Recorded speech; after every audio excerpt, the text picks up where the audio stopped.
buenas noches. Bienvenidos nuevamente a un encuentro con la revista cultural El Café Rojo. Esta noche con un invitado especial, Mauricio Quintero, escritor, narrador oral y promotor cultural. Mauricio, muchas gracias por estar esta noche acá con nosotros. Gracias, José Mario. Y esta noche pues vamos a conocer a Mauricio, vamos a tener la oportunidad de conocer parte de su obra, de su histrionismo. Ahora hablábamos antes de empezar la tertulia, esa manera de, de decir, de decir un texto se puede denominar de muchas formas y es oportuno y muy interesante que ahora en la tertulia hablemos sobre todas esas formas, como puede denominarse tu trabajo que mm, parte de la oralidad. Esa es, digamos, la raíz. Puede decirse que la raíz de tu trabajo es la oralidad. Sí, sí. Bueno, Adri, primero un saludo muy especial para vos, pues también para la revista cultural Café Rojo, para los seguidores, que son muchos, porque es un proyecto ya de muchos años. Entonces para mí pues me siento muy halagado de estar acá. Gracias por la invitación y José Gracias, Mario. Mauricio. Y muy contento de estar aquí también, aquí al lado de José Mario, el maestro, que ya nos conocimos también en años pasados. Fui su alumno en un taller de literatura por allá en Copacabana. Y bueno, para responder a tu pregunta, sí, muy acertado lo que dices. La oralidad es la base y de eso podemos hablar un poquito ahora pues que comencemos. No, Pero si pero, hay, Ya, cuento. no, perdón, pero hay una diferencia muy clara entre cuentista y cuentero, no es lo mismo. Porque vos decías que ¿y, de pronto es lo mismo. y por qué no es lo mismo? A ver, lo que pasa es que hay maneras digamos, Denominar. de denominar el oficio, el oficio de contar historias. Entonces, un narrador oral, ¿cierto? Que eso sí ya, digamos que es más universal. En algunos países le dicen cuentista. Nosotros lo entendemos y en España, por ejemplo, se entiende que cuentista es alguien que escribe Que cuentos, escribe. ¿cierto? Y así lo entendemos, por ejemplo, aquí en Colombia. En algunos otros países latinoamericanos un cuentista es alguien que los cuenta. Así también se le puede llamar, por ejemplo, el término cuentero es muy colombiano. Muy colombiano. Es muy extraño. Usted en España no va a encontrar a alguien que le llamen cuentero o cuentera. No va a encontrar cuentero.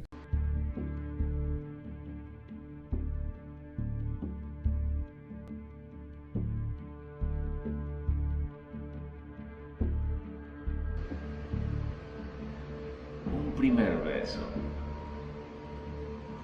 Un primer beso tan esperado tras los esquivos encuentros previos. Y por fin, ese ondular del manantial bajo la llovizna, recorriendo todos los tejidos de 4 labios y más allá.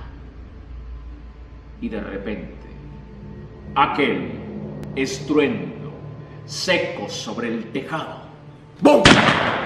Que sonó como el tiro de una escopeta o como el derribo de una puerta, pero sobre todo sonó como el fantasma de colindar con la muerte tras el cerco de la huerta.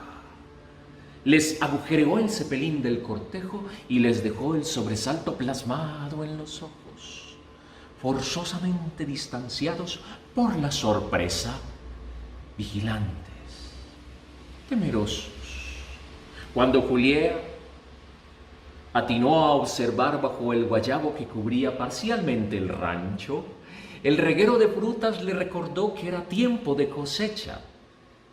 Y alejando el miedo, buscó a su Romieto, tratando de reanudar el beso después de susurrarle: pendejo, era una puta guayaba.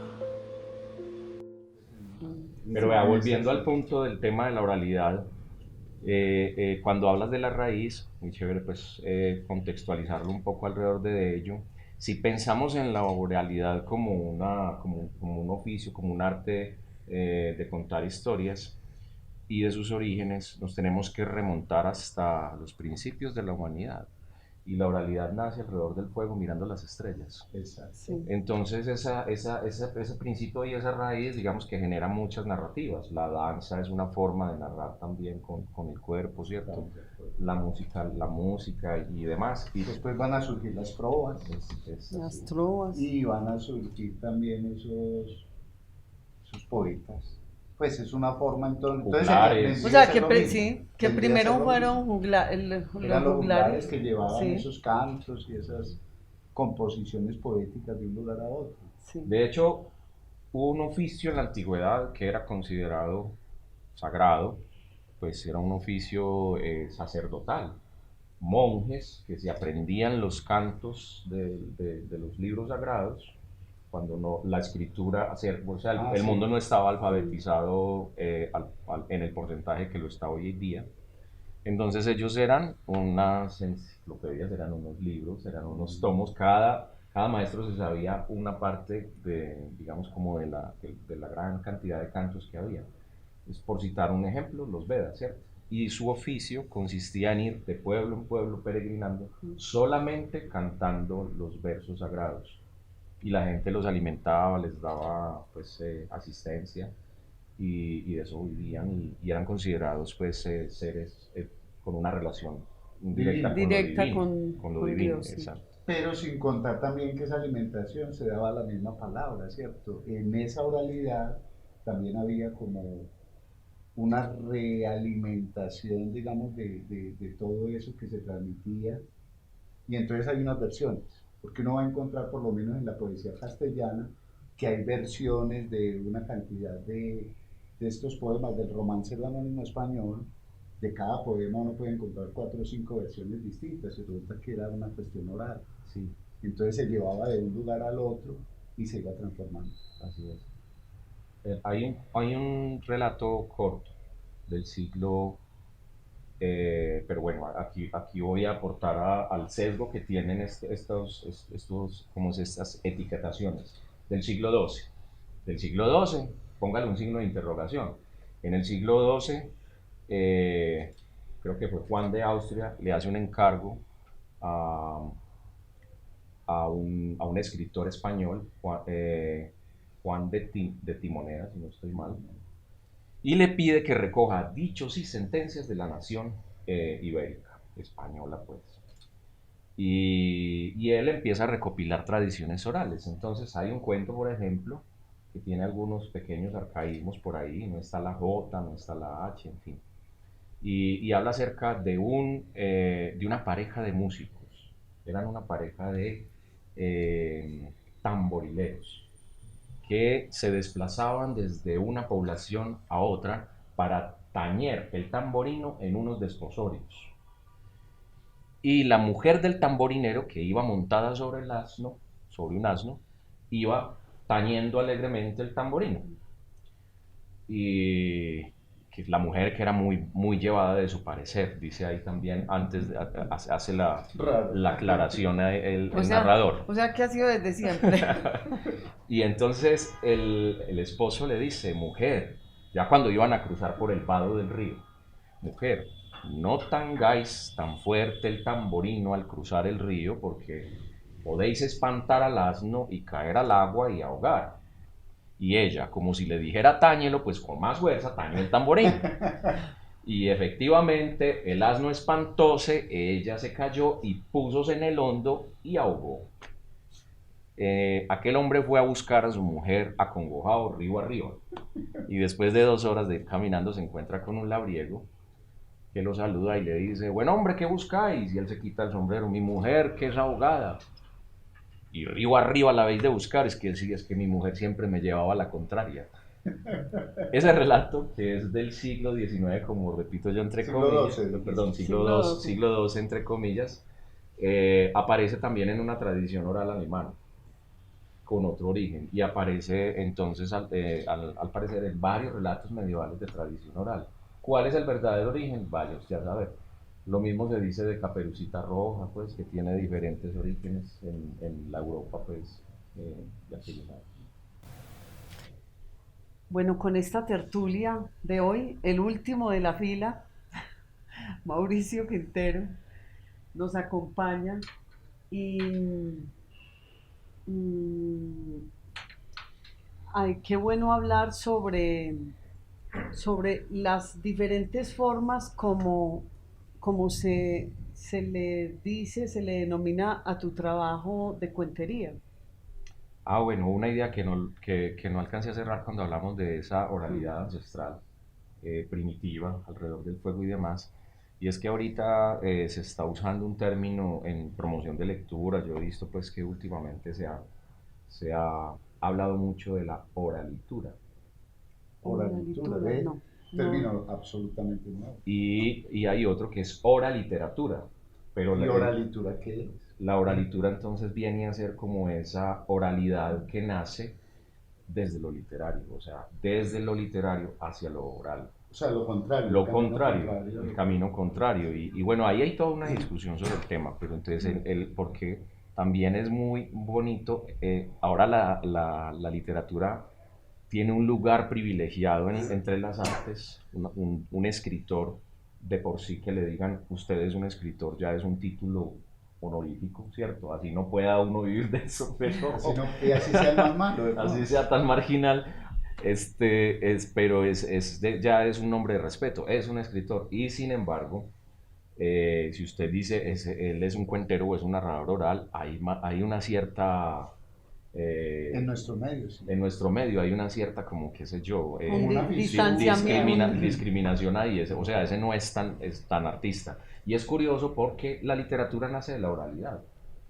¿cierto? Realmente todo el resultado pues de lo que es sentarse a escribir y bueno, y que es una elaboración muy compleja y realmente de una inteligencia pues también, de una práctica de la inteligencia muy bella en la naturaleza y en la humanidad, pero parte desde ahí, de si no hay historias, si no hay Mm. quien cuente las historias, no hay forma de que se forme la literatura. Entonces, bueno, lo que yo hago es, yo puedo llamarme un cuentista porque sí escribo cuentos, pero también puedo llamarme un cuentero porque los narro. ¿Por qué los dices? Entonces, pero digamos que entre el gremio de los cuenteros nos gusta más que nos digan narrador oral. Aunque yo no siento ninguna discriminación cuando me dicen cuentero, o sea, para nada me siento ofendido. Me gusta, lo disfruto, es más, bromeo con ello y de eso se trata también el arte de narrar y enfrentarse a un público también, porque muchas veces uno se encuentra en situaciones en que de repente uno no cae bien a cierta parte del público o a alguien en particular y le toca a uno públicamente defenderse, ¿cierto? Y Y para eso hay que hacerlo con amabilidad y humor también, pues. yo te pregunto, tu trabajo, digamos que es integral en el sentido en que escribes e interpretas lo que escribes. Para esa interpretación se requiere de una preparación diferente. Tu preparación, ¿tuviste preparación para narrar, para hacer esa puesta en escena o es algo innato? Bueno, ahí hay un asunto bien curioso. Bueno, yo me siento muy privilegiado porque tengo muy buena memoria. Entonces retengo con facilidad lo que leo y lo que estudio. Pero también, y eso es un asunto familiar, creo, porque en mi familia todos son dicharacheros, se me da fácil contar algo, como narrar y encarretar, pues de pronto en algún momento con alguna historia a un pequeño público o a un público numeroso. Entonces, digamos que tengo ese buen matrimonio, Mm. pero ya en el ejercicio de lo que es el narrar oralmente, hay muchas formas. Yo declamo poesía costumbrista, ¿cierto? Y yo no puedo adaptar un poema. El poema se narra como está escrito, ¿cierto? León de Grey, por ejemplo, hablaban de trovas, aquesos, garridos, troveros vinientes de dolces Provenzas. yo no puedo narrar eso como con una adaptación, ¿cierto? No, tengo que hacerlo al pie de la letra. Pero sí Claro. puedo tomar un texto del Testamento del Paisa, por ejemplo, o de algún otro libro que contenga historias que me llamen la atención y contar mi versión. Pablo, ¿cuál es la pregunta que tienes para nuestro invitado? Bueno, gracias por permitirme participar de la tertulia. Quería hacerte una pregunta, Mauricio, porque te vengo escuchando de manera muy interesante y se me viene como a la cabeza esta pregunta. ¿Qué elemento vinculante hay entre la tradición oral, el narrador oral y el teatro? Porque percibo que hay un elemento allí hay una simbiosis muy interesante. ¿Por qué? Porque es que el narrador oral construye personajes, ambientes, el guión mismo, la construcción de la historia, ese mismo elemento dramático que desde el teatro también se hace evidente y que uno también lo percibe dentro del trabajo que tú haces como narrador oral. Entonces, ¿qué elemento vinculante hay? O podríamos de pronto pensar de que la narración oral surge a partir de la dramaturgia misma. Qué buena pregunta. Muy buena y muy pertinente porque abarca muchísimos temas que son trascendentes en las artes, inclusive en las políticas culturales. Pero bueno, yo creo que primero fue lo oral antes que el teatro. Pues si volvemos otra vez al juego primitivo, primero se contaban, ¿cierto? Se narraban ahí las historias y luego van surgiendo, ¿cierto? Van naciendo las otras formas del arte. Es mi perspectiva, pues, de acuerdo, pues, como a las raíces de la formación misma de las sociedades y de cómo se expresaba. Pero indudablemente que hay un vínculo muy estrecho. A ver, aquí hay un detalle. Cuando un narrador oral tiene un perfil de cuentería, una de las cosas que más le gusta al público y sobre todo al público juvenil es la naturalidad para hablar. O sea, que no esté asumiendo un rol, un personaje, sino que sea el mismo, que está contando algo y que conversa con vos y que interactúa con el público e inclusive toma elementos de la narrativa desde allá, desde el público, para incluirla en el repertorio. Entonces, por ejemplo, ahí digamos que hay una brecha, hay una división con la teatralidad. Pero si vamos a lo otro que vos mencionaste, muy acertadamente, hay dentro de la narración oral una de las cosas que se premia en los concursos, en las convocatorias, pues uno digamos como uno de los atributos que se busca encontrar en un narrador eh, dentro de su técnica es la expresión corporal, ¿cierto? Entonces, y a partir de ahí, la teatralidad, el drama, bueno, y también si va a caracterizar un personaje. Pero nada más, por ejemplo, en la expresión corporal, uno ya está construyendo imágenes con las manos. Las manos son muy importantes, el cuerpo también. Entonces, claro, ahí hay una teatralidad. Entonces, ya si vamos a hablar de un arte contemporáneo, la narración oral, para poderla catalogar, para poderla, digamos, vincular también a una estructura organizacional, en una política cultural, hay que meterla en alguna parte. ¿Dónde la metemos? Entonces, se parece a las artes escénicas, tiene mucho emparentamiento con la arte escénica, entonces Teatro. aquí está, entonces la narración oral la vinculamos con las artes escénicas. En cierta medida eso perjudica a los artistas narradores orales, porque si hay una convocatoria para hacer una propuesta narrativa, el narrador oral lleva todas las de perder con un grupo de teatro. Claro. Claro. Porque ellos tienen otras herramientas, otros Una contenidos formación y otra más. exacto, entonces ahí en ese punto creo yo que sí es importante dividir las escuelas Pero, y las pero artes. ya está dividido. No en todo, pero no en todas las no en todas las municipalidades, no en todos los estamentos, Ah, ya. no en todas las O convocatorias. sea, es un trabajo que se está Y realizando, yo diría que hace como que 15 años. sí, de 15. hecho en la última convocatoria pues que hizo el Ministerio de Cultura no incluyó la narración oral, entonces Entonces ya resulta que era porque, esa fue la respuesta, porque había otra convocatoria para narradores que obedecía a otro proceso, pues. El punto es que es una batalla, eso es una lucha. Pero la pregunta de Pablo iba dirigida más bien era pues como una relación amistosa, digamos, no hablan de políticas culturales, sino ya lo que es Teatro. la interpretación en sí, ¿cierto? Y en ese orden de ideas yo creo que sí, sí hay un vínculo muy estrecho y hay algunas prácticas o técnicas que lo separan, como por ejemplo eso de la naturalidad que mencioné al principio.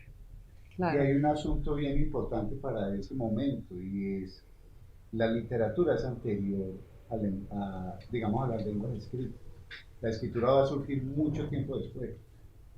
Entonces el hombre primero, lo único que tiene para representar o para, digamos, un soporte de memoria es su propio cuerpo. Entonces por eso tan importante la danza. Uno piensa que la danza era un asunto solamente de extensionarse, de pasar rico y todo, no.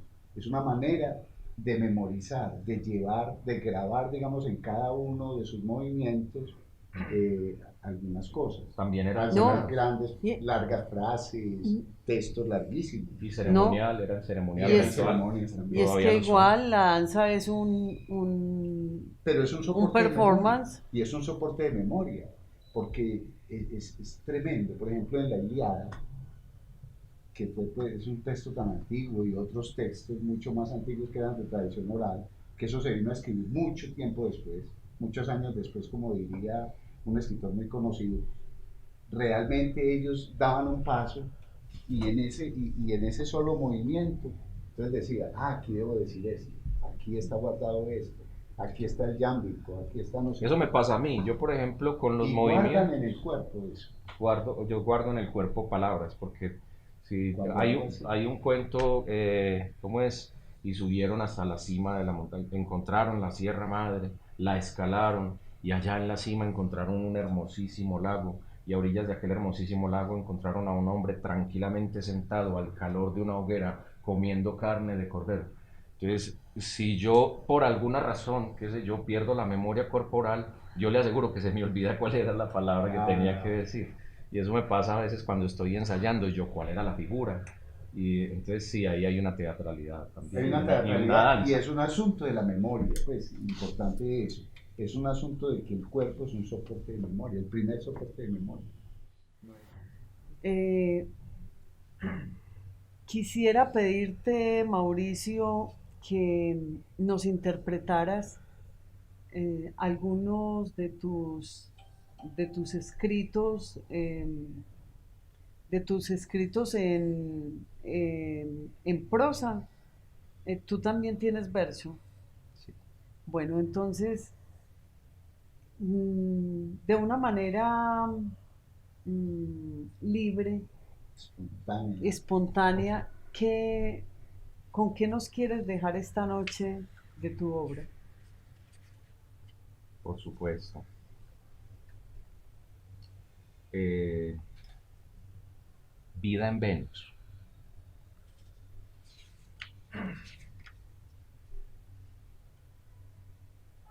La superficie venusiana adolecía de ausencias, aparentemente estéril, vacía.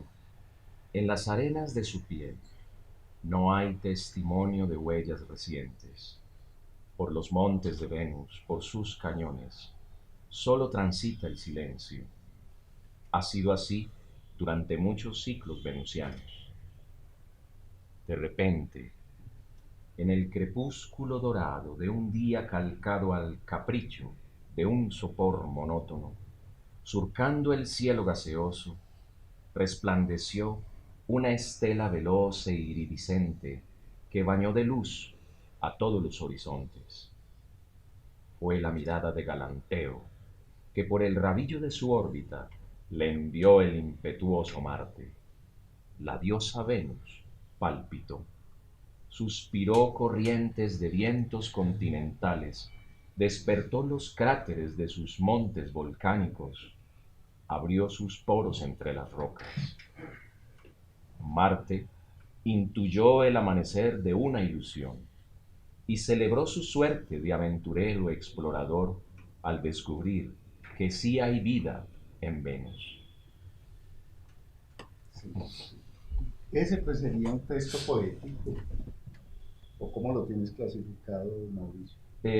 Pues la verdad es que nunca he podido clasificarlo porque yo empecé el ejercicio de esos textos cortos como microrelatos, pero siempre que me encontraba con alguien como vos o como los amigos y amigas cercanos en la literatura que los leían, me decían eso es prosa poética, Mauricio. Sí, no hay mucha diferencia, pues decir prosa poética es como una redundancia, porque si es poesía, entonces sería escrita en verso. Pero realmente hoy en día, con esta confusión y con ese mundo rizomático del que nos habla pues, este señor Deleuze, prácticamente todo es como lo mismo. Pero yo quisiera que nos hablaras un poquito entonces de tus libros, pues de la producción literaria, ya la parte escrita, el último libro, por ejemplo, que veo por ahí, A Pie Limpio. Sí, Podríamos empezar a partir de ahí, o del que leíste, que tú quieras hacerlo.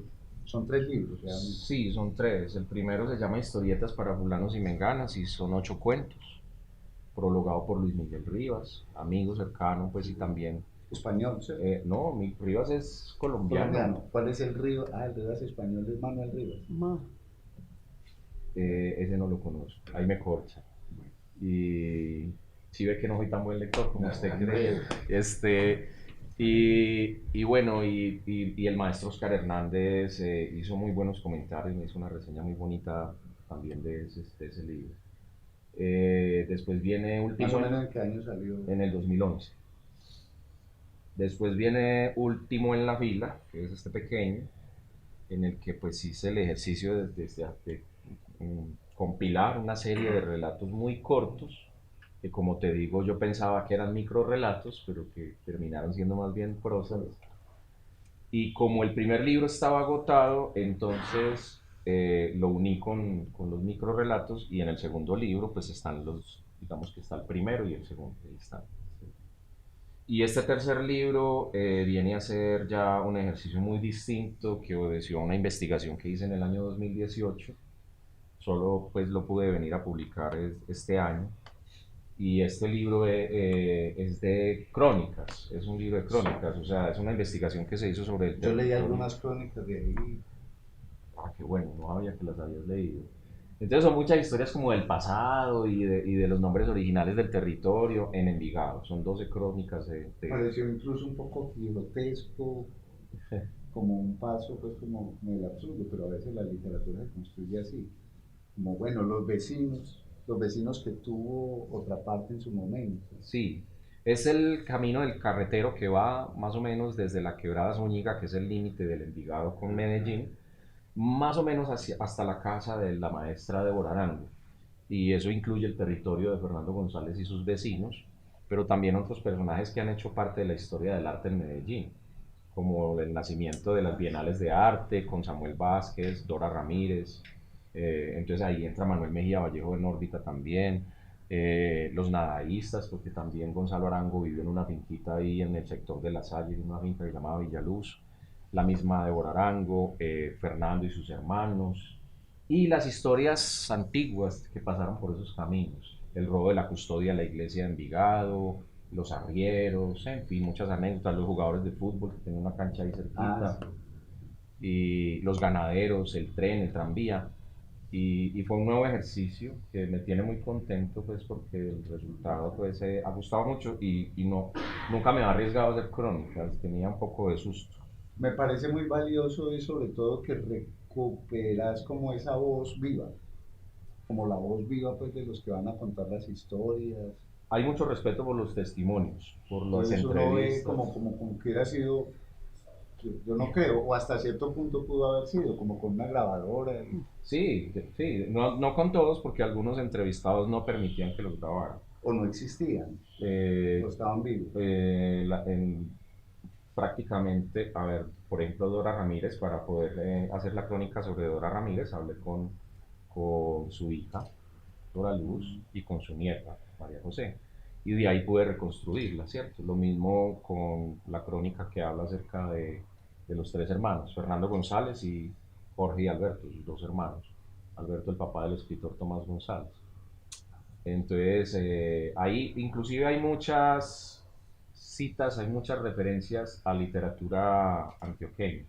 Ahí Sí, muy aparecen, pegado como ahí. ahí ¿Aparecen cuáles textos? está Manuel Mejía Vallejo, Aire de Tango, hay una cita a él, está Tomás Carrasquilla con esta historia de la Frutos de mi Tierra. Era el tal arriero envigadeño. ¿Cómo es? Era el tal arriero, un envigadeño de la cepa, de esos de cara escultórica, músculo y piernas de acero, algo así. Es muy bonito ese texto. Bueno, usualmente no lo hacemos, pero ¿dónde puede uno conseguir los libros, hombre? Otra Es parte. que a veces, en otra parte. O en mis redes sociales. O sea, bueno, eso es pues algo que no conté, pero que en el ejercicio de publicar, pues vos sabés que a veces es muy complejo. Yo los 3 libros los he hecho de manera independiente. Hasta ahora no he sido, bueno, el primero me lo publicó Hombre Nuevo Editores, que en su momento era una editorial independiente muy respetada en la ciudad, que ya desapareció, pero igual fue un libro independiente porque yo pues pagué por él.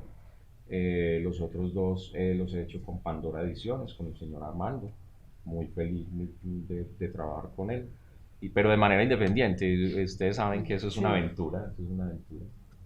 Y por ahora vamos así, y hay otros proyectos que están en camino, pues también un poco más, con mucho más contenido, ya pues más extensos, ya son una apuesta ya un poco más arriesgada. Excelente. Y esa investigación, pues, ¿qué originó esa investigación de ese libro? Aquí el libro.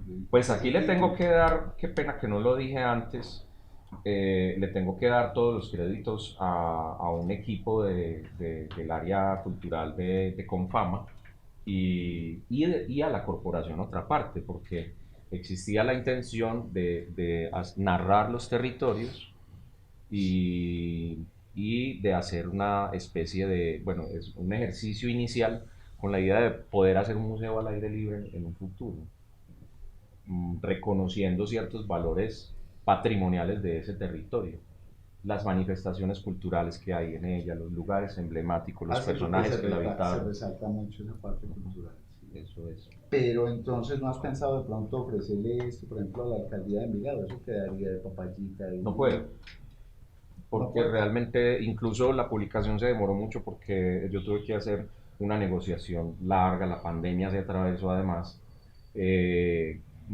con el equipo de Confama para poder tener la autorización de la publicación.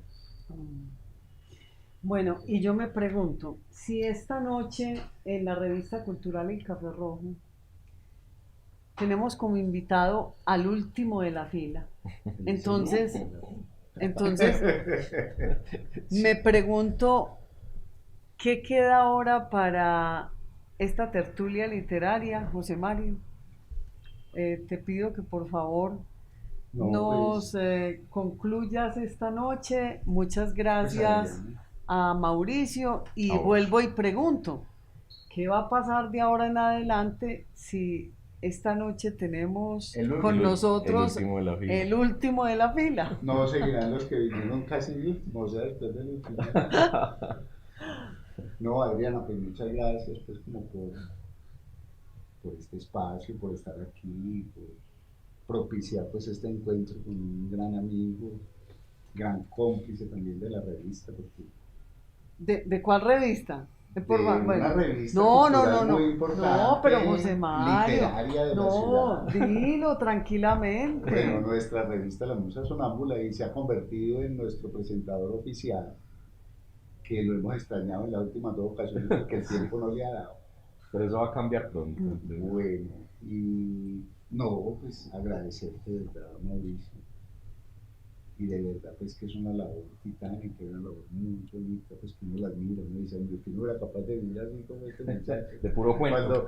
De puro literalmente. De puro cuento. Cuando yo sea grande, quiero ser como Mauricio Quintero, porque es que uno siempre lo ve riendo. Mira, así uno llegue a ser el último de la fila, ¿cierto?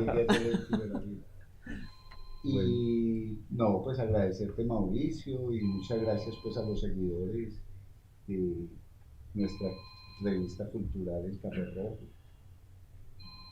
Nos veremos en otra próxima. Gracias a ustedes. Gracias, Mario. Gracias, Adrián. súper bonito estar acá.